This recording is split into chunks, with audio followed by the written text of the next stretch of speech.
qu'on peut rappeler d'abord ce qu'est l'ivermectine? De quoi parle-t-on? Alors, on parle d'un médicament antiparasitaire en France, le Stromectol ou son générique ivermectine, en dénomination commune.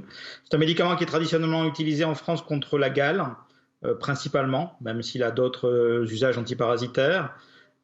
Et on va dire que une pharmacie moyenne délivre 4 boîtes par mois de Stromectol pour donc cette indication d'antiparasitaire. Quoi vous dire de plus? C'est un médicament qui est sur ordonnance, donc on ne peut pas on ne peut pas l'acheter en pharmacie en France sans passer par la case médecin et donc sans avoir un diagnostic. Oui, c'est important de le préciser. C'est la protection qu'on a en France, on ne peut pas s'en procurer sans ordonnance.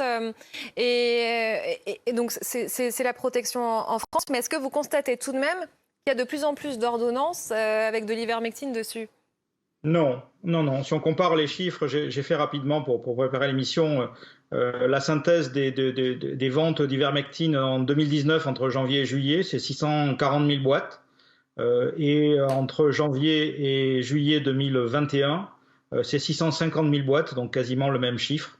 Donc je vous dis 4 boîtes par mois par officine et ça correspond au traitement de la gale. Donc à circuler, il n'y a rien à voir en fait. Ça aurait quel risque si on prenait de l'ivermectine là maintenant pour se soigner contre le Covid? C'est un médicament qui est assez bien toléré dans la posologie telle qu'elle est indiquée pour le traitement considéré. Non, je ne sais pas quelle posologie les gens pourraient prendre pour une indication qui n'est pas avérée.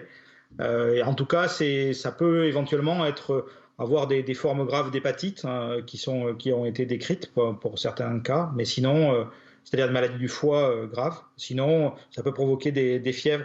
Les effets secondaires sont liés généralement à la pathologie, donc qui est donc le traitement contre la gale. Donc ça provoque parfois un petit relent d'urticaire, mais ce ne sera pas le cas si on l'utilise pour le Covid, puisqu'il n'y aura pas l'indication normale.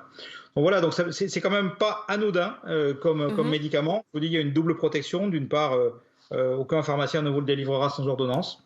Et par ailleurs, bon, il faut attendre de voir quels tests sont faits. Si on regarde sur le site de la base de données du médicament, vous pouvez voir que l'Agence nationale de sécurité du médicament indique qu'elle est au courant de recherches en cours